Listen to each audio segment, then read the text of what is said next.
श्री गोवर्धन नाथ की जय हो।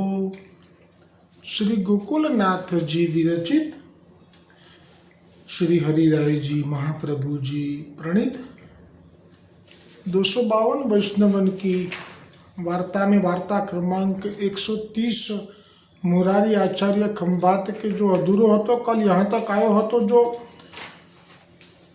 चाचा जी ने 4 बार कहो तब जाके श्री गुसाई जी ने एक ऐसा श्लोक भेजियो जो बाँचत ही मुरारी आचार्य शैव को धर्म अंगीकार कियो હતો 6 शास्त्र को ज्ञाता હતો परंतु गोलोक की नित्य लीला को स्वरूप को ज्ञान भयो और शरण आयो पत्नी पुत्र को नाम निवेदन करवायो।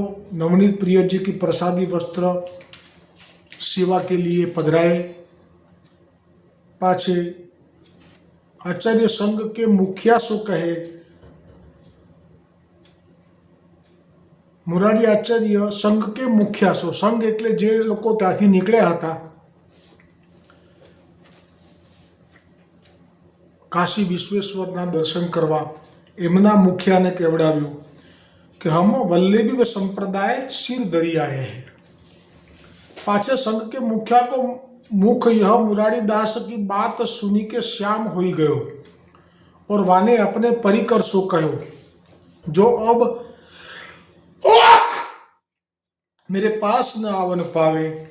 पाछे वाके परिकर के एक मनुष्य ने मुरारी दास सो कही जो तुमने यह अच्छी बात न करी जो इनको अप्रसन्न करे। आ बधो प्रसंग गई काले आवेलो छेल्ले एमणे एवुं कहेवडाव्युं कि मुरारी दास दिन प्रसाद ले सके। आ संघनी वात छे। संघमां बधाने जे शैव धर्मीनो जे संघ निकळ्यो छे बधा शैव धर्मी ज छे, एमां बहारनो कोई नथी। ए जमानामां आवुं हतुं, पोताना धर्मना बधा भेगा मळीने संघमां निकळता। आटલું બધું सुंदर वातावरण हतुं। તેમાં પોતાના સંઘમાંથી હવે જાણ્યું કે આ વૈષ્ણવ ધર્મ એણે લઈ લીધો એટલે પહેલાં તો આવી ઉલ આપી। કેવી આપી?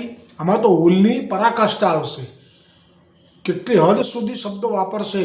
એક વૈષ્ણવ ધર્મ અંગીકાર કર્યા પછી શૈવ ધર્મીનો મુખ્યો વડા એ આવશે। શરૂઆત આવી રીતે કરી કે જો પ્રસાદ લેવો હોય અમારા સંઘમાં આવે, એણે કહેવાય નાત બહાર મૂકી રહ્યા છે, એ મોટું કારસ્તાન કરી રહ્યા છીએ અમે હવે કે અમે તમને નાત બહાર કાઢીશું। પણ આ માર્ગમાં તો આવે એટલે માથા સાટે જ માલ મળે। આ માર્ગમાં તો કોઈ એવો ભય નથી રાખતું કોઈ કે શું થશે। પણ આ લોકોને એમ કે આટલું કરીશ ને તો બી આ કંઠી છોડી દેશે, તોડ કાઢી નાખશે, તિલક ભૂસી નાખશે। એટલે કહ્યું કે तुमने मुखिया को अप्रसन्न किए हैं, वो अच्छी बात नहीं करी और अब इन कहाइए जो मुरारी दास अब मेरे पास तिलक मुद्रा माला छोड़ी के आवे तो ही आवन पावे, ना तो ये मेरे पास ना आवन पावे। यह इनसो कही कि वह मनुष्य तो चलो गयो। पाछे मुरारी दास दिन प्रसाद ले बहुत मुद्रा धरी के वधारे मुद्रा धरी, बहुत मुद्रा धरी के वह मनुष्य के पास गए जिनको वह मुखिया ने बरजे होते। जो मुरारीदास मेरे पास न आमन पावे तीन पास गए। सो सगरे मुरारीदास को तेज देखी के विस्मित हो गए। आ तेज एटले पूर्ण पुरुषोत्तम गोलोकपति श्री कृष्ण एमने समर्पण कर्યું છે।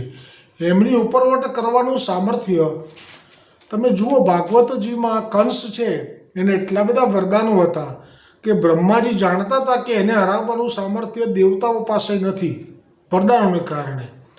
પણ જુઓ ગોલોકના શ્રીદામાનો એક અવતાર થયો જે શંખચૂડ, એ રાક્ષસ યોનિમાં છે। કેમ કે એવી રીતે લીલા થઈ હતી, ગર્ગ સંહિતામાં વિસ્તારથી આવશે। સ્વામીજીની જેમ તેમ બોલી ગયો સ્વામીજીને ઠાકોરજી માટે। હવે ઠાકોરજી મનાવવા ગયા, સ્વામીજી ના માન્યા, એ લીલા હતી, એમાં વચ્ચે પડ્યા અને વચ્ચે પડીને એવું બોલી ગયા કે સ્વામીજીને બહુ ખોટું લાગ્યું કે જે કે તું પિતાના માટે વખાણ કરે છે અને માતાની માટે અવહેલના કરે છે, અસુર થઈને પડ। તો વચન તો મિથ્યા ન થયા એટલે શંખચૂડ થયા। તો આ વિસ્તાર કેમ કર્યો વિસ્તાર કે શંખચૂડની સામે કંસ આવ્યો યુદ્ધ કરવા, તો જે કંસે અત્યારના દ્વાપરના જેટલા પણ અસુરો હતા બધાને હરાવી અને ઇન્દ્ર જેવાને પણ હરાવી દીધો. પણ જુઓ, ગોલોકના ઠાકોરજીના સખો જે છે શ્રીદામો, આ એનો અંશ, એનો આ અવતાર છે શંખચૂડનો, એને ના હરાવી શક્યા. એમનું વર્ણન છે ભાગવતજીમાં. બે વચ્ચે યુદ્ધ થયું પણ એ યુદ્ધનો અંત જ ના આવ્યો. કેમ કે બ્રહ્માજીએ આપેલું વચન છે કંસને, એટલે કંસ ના હારે. પણ કંસને એમ થાય છે કે આ કેમ નથી હારતો? પણ કંસને ક્યાં ખબર છે? બ્રહ્માજીને ખબર છે કે આ તો ગોલોક પૂર્ણ પુરુષોત્તમનો સખો છે શ્રીદામો, એને તો તાકાત કોની છે હરાવવાની? એટલે આપે પ્રગટ થઈને કહેવું પડ્યું કે કંસ, આ દૈત્ય તારા કામનો છે, હાથ મિલાવી લે એની જોડે, પણ તું એને હરાવી નહીં શકે. તું ગમે એટલું કરીશ તો પણ નહીં હરાવી શકે. કેમ? આ જ કારણથી અહીંયા ગોલોકપતિ શ્રી કૃષ્ણને શરણે આવી ગયા પછી મુરારીદાસનું જે તેજ છે એ જોઈને બધા વિસ્મિત થઈ ગયા. તાતે મુરારીદાસ કો કશું બરજી ન શકે. અને અહીંયા શિવજી પણ કશું નથી કરતા. જેવી રીતે ભાગવતજીમાં એ પણ પ્રસંગ આવે છે. પેલો પૌંડ્રક નામનો રાજા હોય છે, એ ભગવાન દ્વારિકાધીશજી જેવા 4 હાથ અને પછી શંખ ચક્ર પદ્મા અને બધું ધારણ કરી અને જાહેરાત કરે છે કે હું સાચો દ્વારિકાધીશ છું અને પેલો ખોટો. અને પછી એમને યુદ્ધ માટે આમંત્રણ આપવા મોકલે છે. લોકોએ ચડાયો હોય છે કે અમે બેઠા છીએ, તમારી જોડે જ છીએ. પણ આમાં ના ચાલે. ભગવાનથી વિરોધ કરવા માટે સામર્થ્ય તો જોવું જોઈએ, સામે કોણ છે. અને મોકલ્યો પત્ર. એ વખતે ત્યાં દ્વારકામાં હસી પડ્યા પ્રભુ, બધા યાદવો હસી પડ્યા. અને એથી સુદર્શનને મોકલ્યું. અને ત્યાં જઈ અને એ સુદર્શને કાશી વિશ્વનાથ નગરીમાં બેઠેલો હતો, એના મિત્ર રાજાને ત્યાં જઈને પહેલાં તો ભગવાને શંખચૂડનો ઉદ્ધાર કર્યો. શંખચૂડ ક્ષમા કરજો, પૌંડ્રક રાજાનો ઉદ્ધાર કર્યો. યુદ્ધમાં લલકાર્યા એટલે સામે છાતીએ ગયા અને સુદર્શનથી મસ્તક કાપી નાખ્યું. જોકે એમને લીલા પ્રાપ્તિ કરાવી છે. ભાગવતજીમાં કહ્યું છે કે ભલે ને આવો ભાવ, પણ ધ્યાન તો એ ભગવાન દ્વારિકાધીશનું ધરીને આવું રૂપ લીધું છે એટલે એને લીલા પ્રાપ્તિ કરાવી લીધી. પછી એનો વેરનો બદલો લેવા કાશીના વિશ્વનાથ મહાદેવના જે ભક્ત હતા, રાજા, કાશીનો રાજા જ હતો, એ સાક્ષાત વિશ્વેશ્વર મહાદેવ એનો પરમ ભક્ત. અને એ રાજાએ જ્યારે વિરોધ કર્યો તો એનું મસ્તક જ કાપી નાખ્યું સુદર્શનથી. અને આખું કાશી વિશ્વ નગરીને બાળી અને ભસ્મ કરી નાખી. આવો શબ્દ છે. તો કેમ ત્યાં મહાદેવજીએ કશું વિરોધ ના કર્યો? કેમ કે મહાદેવજીએ જ્યારે પ્રગટ થઈને એ લોકોએ કૃત્યા માગી કે દ્વારિકા નગરીને બાળી આવે. આજે રાજા મરી ગયો, શૈવ ધર્મીનો રાજા, એના પુત્રોએ જાણ્યું કે મારા પિતાને મારી નાખ્યો પેલા વિષ્ણુએ સુદર્શનથી, તો હવે વિષ્ણુને મારી નાખવા માટે અમે કૃત્ય ઉત્પન્ન કરીએ. તો પહેલાં એ શિવજી પાસે આવ્યો અને કહ્યું કે અમને એવું વરદાન આપો કે અમે મારી શકીએ. તો કે એમને તો કોઈ ના મારી શકે. તો કે કંઈક વ્રત બતાવ્યું મેલું. એ વ્રત કરી અને પછી યજ્ઞ કરે એટલે એમાંથી એક રાક્ષસી પ્રગટ થશે, એ મારશે. પણ પછી શરત મૂકી. બધું કે મહાદેવ જાણે છે કે આ કોના માટે આવું કરવા માગે છે. કે જે ગૌ ભક્ત હશે, બ્રાહ્મણ ભક્ત હશે, એની ઉપર તમારી આ કૃત્યની અસર નહીં થાય, બાકી તો એ પતાવી દેશે. પણ આ તો સાક્ષાત ભગવાન છે દ્વારિકાધીશ. આ તો ગૌ ભક્ત, બ્રાહ્મણ ભક્ત અને બધાના ભક્ત અને બધાના બ્રહ્માંડના પતિ, આ બ્રહ્માંડના પતિ, એમને કોણ મારી શકે? એટલે આવી બધી લીલા કરવી પડે મહાદેવજી. શું કરે? કારણ કે એમનો ભક્ત છે. એવી રીતે આ બધા મહાદેવજીના પરમ ભક્ત છે. એમને એમ જ છે કે અમારું જ કયું મહાદેવજી માનશે જ ને, કેમ નહીં માને? એટલે એ ભાવ સાથે જ એમણે તો કહી દીધું. અને કે તેજ જોઈને બધા એકદમ વિસ્મિત થઈ ગયા. અને મુરારીદાસ તો કશું બરજી ન શકે. અને પછી મુરારીદાસ જે પહેલાંના હતા કે સાંભળી લે કોઈની પણ વાત, પણ અત્યારે આખું તેજ બદલાઈ ગયું. કોઈ કશું કહી ના શકે એમને.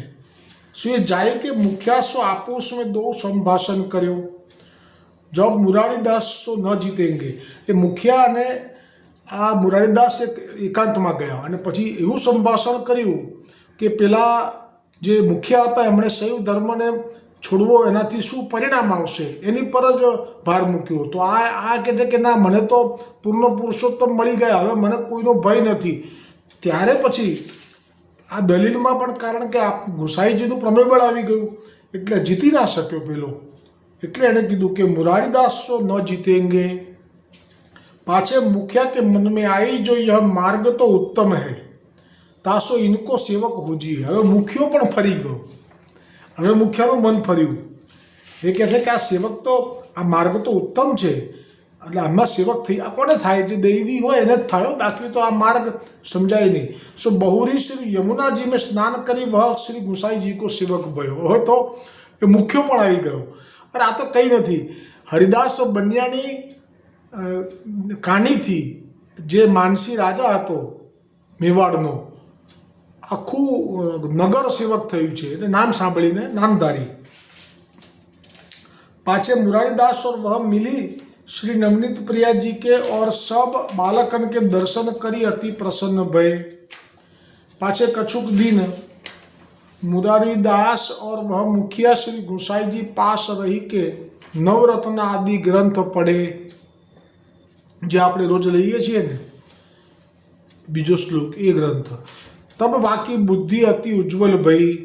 तब वाने एक दिन श्री गोसाई जी से विनंती करी, जो राज आपकी कृपा से अलौकिक वस्तु तो सर्व प्राप्त भई, अब हमारे तीर्थ यात्रा सो कहा काम. आ पण प्रसंग बहु सूचक है. जे लोग पुष्टि मार्ग में है एमने एमना घरना बधानी साथे बीजा अवैष्णव होय, मर्यादा मार्गीय केवी रीते घर में पुष्टि मार्गीय बधा ना होय. हवे ए लोग यात्रा करवा जाए एटले पाछो प्रश्न थाय घर में कि अमारे शुं करवा जवुं? अमे तो गोवर्धननाथजीना छीए. अमारे श्रीनाथजी होय के व्रज होय के चंपारण्य होय. तो एनो जवाब हवे गोसाईजी आपे छे सहज कि केवी रीते आवा अन्य अवैष्णवो साथे जीवन जीवવું જોઈએ એ વિશે સમજ આપે છે. એટલે આ લોકોએ તેમ જ કીધું કે હવે અમે તો નીકળ્યા હતા તીર્થયાત્રા કરવા કાશી વિશ્વેશ્વર મહાદેવની, પણ હવે તો અમે અહીંયા મથુરામાં આવ્યા, અડેલમાં આવ્યા અને આપના સેવક થઈ ગયા. હવે અમે જાણી ગયા કે અમારું કોણ છે સાચું. યમુનાજી છે, ગોવર્ધન મહારાજ છે, વલ્લભ વિઠ્ઠલ છે, 84 કોષ ભૂમિ છે. તો અમે હવે ત્યાં કાશી જઈને શું કરીશું? એવી રીતે બોલ્યા कि तीर्थ यात्रा को कहा काम है. आपके चरणारविंद विषय सब तीर्थ हो चुके, केम कि आप पूर्ण पुरुषोत्तम श्री कृष्ण छो. तब श्री गोसाई जी उनसे कहे, जो तुम तीर्थ पर्यटन करीवे जाओ, आज्ञा करी दीदी. આગળ કારણ કે છે નાતરું સગે લોગ નિંદા કરેંગે. આપણો પુષ્ટિ માર્ગ નિંદાઓ ના જોઈએ એ પણ એટલું જ જરૂરી છે એવું ગુસાઈજી કહે છે, હું નથી કહેતો. ताते सर्वथा जायो चाहिए. तीर्थ पर्यटन के आग्रहपूर्वक तो जानो नहीं. આપણે સામે ચાલીને તમે કહો કે અમારે બધે જવું છે બીજે બધે આ યાત્રાઓમાં, તો એ એવું ના કરતા. એટલે તમે પોતે તમારી રીતે ઈચ્છા ના કરતા કે મારે અજરબાઈજાન જવું છે કે સિંગાપુર જવું છે કે થાઈલેન્ડ પતાયા જવું છે અથવા તો બીજા બધા તીર્થ સ્થળો છે આપણા ભારતના, ત્યાં તમે જવાની ઈચ્છા ના કરતા તમારા તરફથી. તમે તો આમે નહીં કરો. તમે સ્વરૂપ જ્ઞાન થઈ ગયું કે તમે 84 કોષ વ્રજભૂમિ ઈચ્છશો કે શ્રીનાથજી નાથ દ્વારા ઈચ્છશો કે ચંપારણ્ય ઈચ્છશો, પણ જતા હોય બધા તેની સાથે જજો. નાતરું સગરે લોગ નિંદા કરેંગે તાતે સર્વથા જાયો चाहिए. तीर्थ पर्यटन के आग्रहपूर्वक तो जानो नहीं, पर ये लोक रीति राखवे को एक बार तो सर्वथा जानो. पाछું છેલ્લે કહી દીધું અલ્ટિમેટમ કે એક વખત નીકળી જવાનું બધાની સાથે, એ વખતે તો નાની પડવાની. એટલે મૂળ આ વૈષ્ણવ થયો નવાઈનો એટલે નથી આવતો એવું તો મનમાં થવા જ નહીં દેવું. એકવાર તો જઈ આવ્યા પછી બાનું કાઢતા આવડવું જોઈએ, એ તો પ્રભુ જ શીખવાડી દે. મનની મૂંઝવણમાં આંખ થાય આદળી, કે મનની મૂંઝવણમાં આંખ થાય આદળી, રસ્તો દેખાડતા હો મારા શ્રીનાથજી. અરે ભૂલ કરું ત્યારે બુદ્ધિને ફેરવે, હાથને ઝાલતા હો મારા શ્રીનાથજી.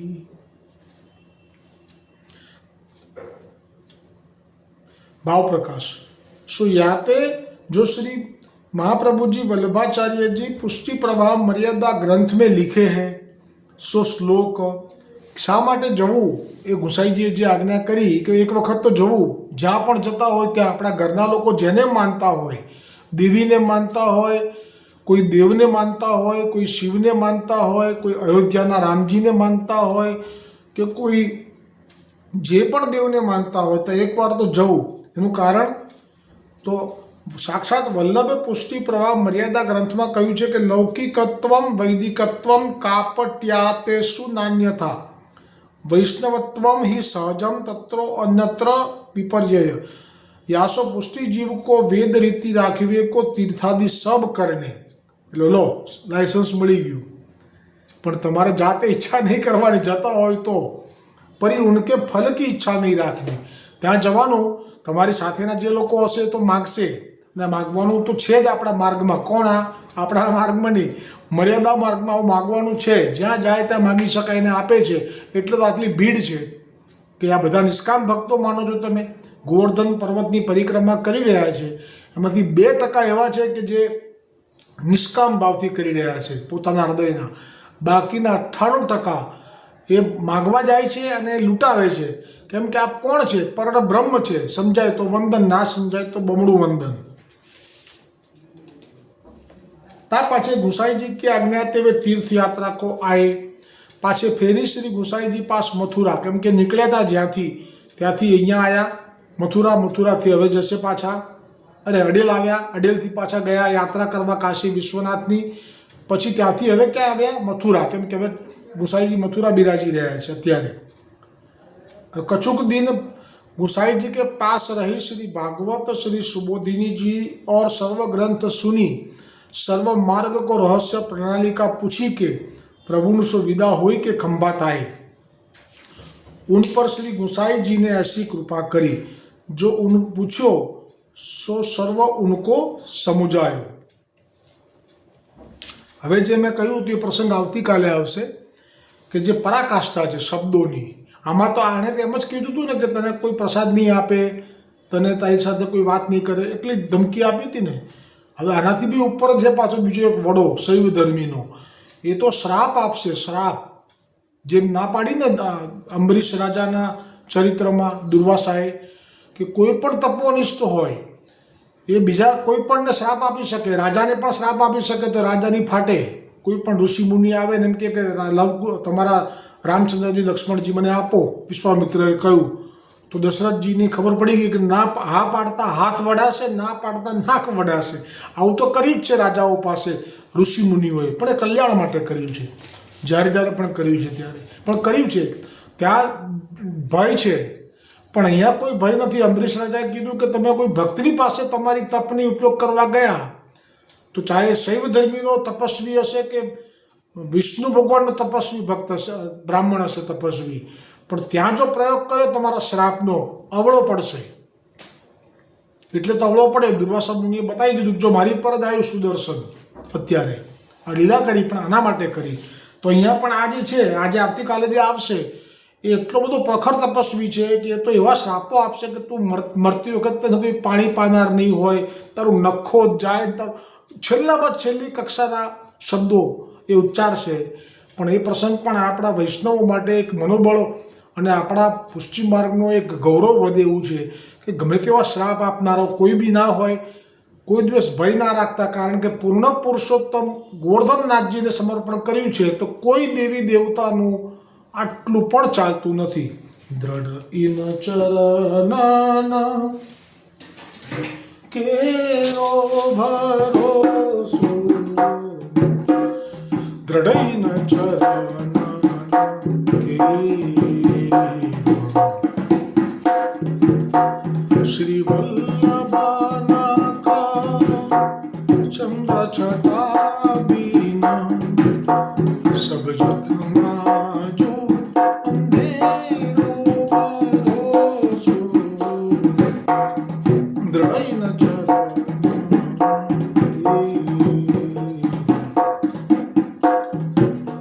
साधन और नहीं कली में जासो होय निबेरो, सुर कहाँ कहे द्विविधयाधरो, बिना मोल को चेरो भरोसो, દ્રઢ ચરણ કે દ્રઢ ચરણ